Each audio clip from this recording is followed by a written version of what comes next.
유튜브 채널에 오신 것을 환영합니다.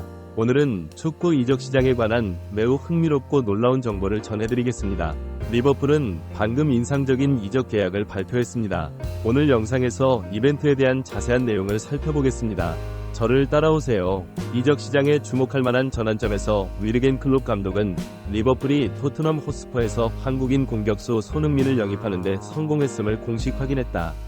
이 정보는 축구계를 뒤흔들었습니다. 손흥민은 프리미어리그에서 가장 인기 있고 높이 평가되는 선수 중 한 명이기 때문입니다. 안필드 소식통에 따르면 손흥민은 어젯밤 토트넘과의 계약을 종료해 리버풀과의 계약 조건을 만들었다. 손흥민은 머지사이드 구단과 3년 계약을 맺은 것으로 알려졌으며 절차와 건강검진을 마치기 위해 내일 리버풀로 날아갈 예정이다. 손흥민의 리버풀 이적은 만족스럽지 못한 시즌을 보낸 뒤 스쿼드 강화를 노리는 클롭 입장에서는 과감한 움직임으로 평가된다. 놀라운 속도와 테크닉, 득점력을 갖춘 손흥민은 리버풀의 공격에 새로운 활력을 불어넣을 것이다. 클롭 감독은 영입 소식이 확정된 뒤 기자회견에서 손흥민이 우리 팀에 합류하게 돼 매우 기쁘다고 말했다. 그는 경기 결과를 한순간에 바꿀 수 있는 훌륭한 선수입니다. 저는 손흥민이 프리미어리그 우승 경쟁과 다른 토너먼트에서 리버풀을 더욱 강하게 만드는 데 도움이 될 것이라고 믿습니다. 손흥민의 이탈은 오랫동안 성공적인 선수 생활을 이어온 토트넘에게 큰 손실이다. 손흥민은 지난 몇 시즌 동안 팀에 중요한 공헌을 하면서 스퍼스의 상징적인 선수 중 한 명이 되었습니다. 그의 이적은 토트넘이 메울 방법을 찾아야 할 큰 공백을 남겼습니다. 리버풀 팬들은 손흥민의 안필드에서의 모습을 기대하며 그가 새 팀에 빨리 적응하길 바라고 있다. 손흥민에게 이것은 새로운 환경에 도전하고 앞으로 리버풀의 성공에 기여할 수 있는 기회이다. 손흥민의 영입은 팀을 영국과 유럽 축구의 정상으로 되돌리기 위해 경험 많고 재능 있는 선수를 찾는 리버풀의 전략에 변화가 있다는 신호일 수 있습니다. 전 세계 축구 팬들은 리버풀 셔츠를 입은 손흥민의 활약과 그가 프리미어리그에 가져올 놀라움을 기대하고 있습니다. 손흥민이 열심히 뛰지 않고 첼시의 다음 경기를 따라가지 못했다는 이유로 첼시와의 경기 이후 감독뿐 아니라 토트넘과 팀 지도부도 비난을 피할 수 없었고 우리 선수들도 마찬가지다. 올 시즌 손흥민은 거의 단독으로 토트넘을 이끌었다. 겨우 생계를 꾸려나갈 수 있다는 것은 부인할 수 없는 사실이지만 패배 이후에는 언제나 비난의 대상이 될 수밖에 없다. 하지만 손흥민에 대한 무리한 요구는 너무 지나치다고 생각한다. 현지 기자들조차 토트넘의 최근 상황에 대해 손흥민을 탓하는 것은 어리석은 일이라고 일관했다. 손흥민은 최근 아스날전에서 16번째 골을 터뜨렸지만 그럼에도 불구하고 손흥민은 경기 후 웃지 않을 수 없었다. 토트넘은 아스날에 일찍 3골을 내주며 최악의 모습을 보여 절망적이었다. 막판 로메로의 골을 시작으로 손흥민의 PK골로 마무리되는 등 추격에 나섰으나 결국 득점을 뒤집지 못하고 홈에서 안타까운 패배를 당했다. 골문 상단 코너에 정확한 페널티킥을 넣는 등 강인한 모습을 보여줬지만 경기력은 그다지 만족스럽지 않았지만 전반적인 경기력은 평소 손흥민과 같지 않았다는 평가가 나왔다. 실제로 시즌 후반에 접어들면서 팀의 활약이 불만족스러운 것은 손흥민뿐만 아니라 토트넘 선수들의 조직력도 저하됐고 집중력도 저하됐고 선수들의 체력도 저하됐다. 또한 감소했습니다. 쇠퇴하기 시작하고 폼이 악화되고 있으며 최근에는 1년의 부진을 겪었습니다. 이런 상황이 계속돼 토트넘은 첼시에 패한 뒤 현재 3연패라는 최악의 기록을 기록하고 있다. 팬들은 분노하고 있으며 호탁 감독에 대해 거센 비난을 쏟아내고 있다. 그리고 호탁 감독의 손흥민 영입도 이번 시즌 많은 비난을 받고 있다. 현재 팀 상황으로 볼 때 케인이 떠난 후 손흥민이 팀에 더 많은 영향력을 행사해야 하는 것은 불가피하다. 이제 토트넘에는 손흥민 한 명밖에 남지 않았고 그의 상대는 손흥민뿐이다. 일하다. 공격수인 손흥민에게는 베르너 존슨 쿨루세프스키, 히샤를리송 같은 선수들이 있다. 이 선수들은 특정 분야에서 강점을 보이지만 본질적으로 그들은 한 가지 일과 모든 일만 할 수 있습니다. 왜냐하면 그는 완전한 스트라이커가 아니기 때문이다. 특히 존슨과 베르너는 이번 시즌 손흥민의 가장 인기 있는 파트너인데 이 두 선수는 워낙 빨라서 뛰고 침투하는 것밖에 할 수 없고 수비와 드리블도 할 수 있다. 패스와 연계가 정말 좋지 않아 손흥민이 대신할 수밖에 없었다. 이에 올 시즌 손흥민의 위치는 점차 중앙으로 돌아갔고 공을 지키기 위해 내려간 뒤 연결됐다. 때로는 플레이메이커 역할을 맡아 팀원들에게 중요한 패스를 전달하는 동시에 팀 최전방을 뚫고 직접 골을 넣어야 하기 때문에 사실상 공격수 포지션에서 뛰고 있는 셈이다. 하지만 전반기 토트넘 팀의 체력은 매우 뚜렷하다. 당시 다른 선수들은 손흥민의 자리를 어느 정도 주도적으로 채워주면서 폼을 유지했다.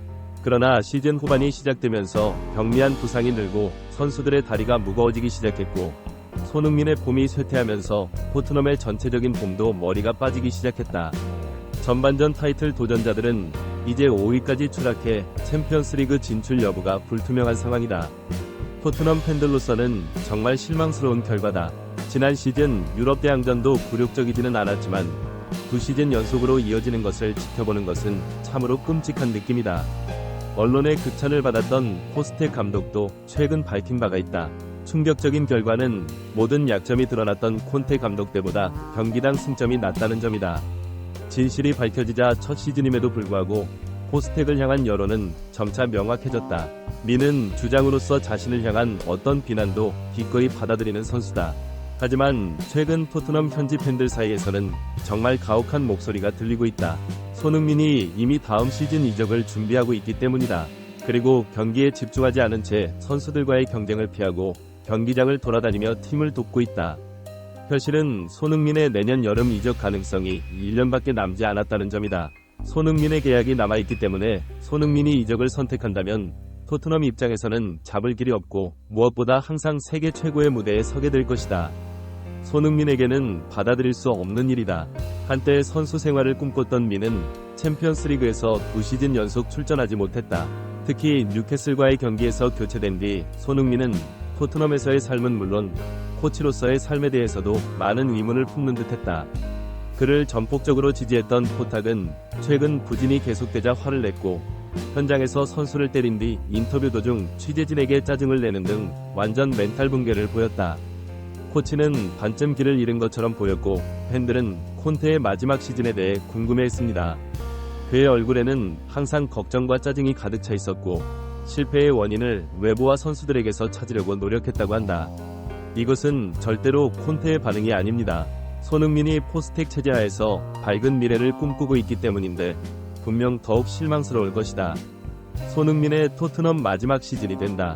하지만 이적 가능성이 높아졌는데 손흥민이 고의로 제지하고 있다는 주장은 그야말로 손흥민에 대한 배신이다. 팬들에 의해서도 선수 입장에서도 팬들은 씁쓸함을 금할 수 없다. 손흥민은 단거리 선수로 올 시즌 30세가 넘었음에도 불구하고 팀에서 가장 활발하게 활동하고 있다. 토트넘의 전술적 특징인 강력한 전방 압박과 토트넘의 평균 연령이 리그 최연소라는 점을 고려하면 손흥민만큼 팀의 헌신적인 선수는 찾기 어렵다. 하지만 토트넘의 전반적인 성적은 하락세를 보이고 있다. 후반 들어 손흥민이 쉽게 공을 잡지 못했다. 팬들은 손흥민이 이적 때문에 고의로 자신을 위험에 빠뜨리고 있다고 비난하고 있다. 성격, 이건 완전 말도 안 되는 소리입니다. 손흥민은 대표팀에 차출된 뒤 탁구공 막힘으로 손가락 부상을 입었지만 복귀하자마자 브라이튼전에서 결승골을 도우며 이번 대회에서 좋은 활약을 펼쳤다. 다음 시즌 크리스탈 팰리스전, 이어 아스톤 빌라전까지 치른 손흥민은 그 어느 때보다 지치고 피로가 쌓였다. 앞으로의 진로에 부정적인 영향을 미칠 수도 있지만 손흥민은 주저하지 않는다. 클럽과 그의 팀 동료들을 위해 플레이합니다. 첼시와의 경기에서도 일부 팬들은 손흥민의 태도를 비판했지만 이번이 토트넘의 두 번째 경기에 불과했고 따져보면 팔머의 프리킥이 튕겨져 나왔다. 하지만 여기서는 세컨드볼 상황에 대한 준비만 남았다. 그것을 해낸 선수는 손흥민과 호이비에르 두 명뿐이다. 첼시가 프리킥을 찾자마자 손흥민은 재빠르게 몸을 돌려 공을 따라갔다. 하지만 다른 토트넘 선수들은 서서 지켜보기만 했다. 공을 쫓아가는데 진지하게 막는데 실패했다고요?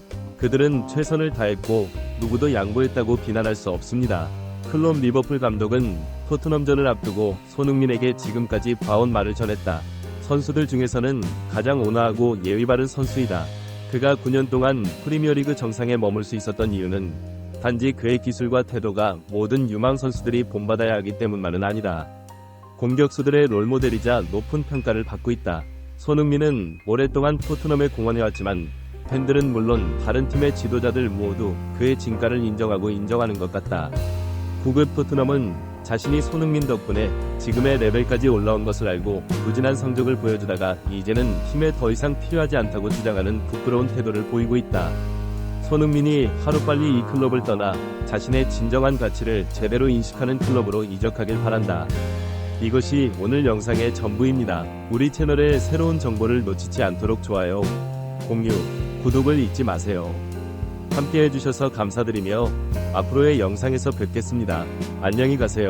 또 만나요.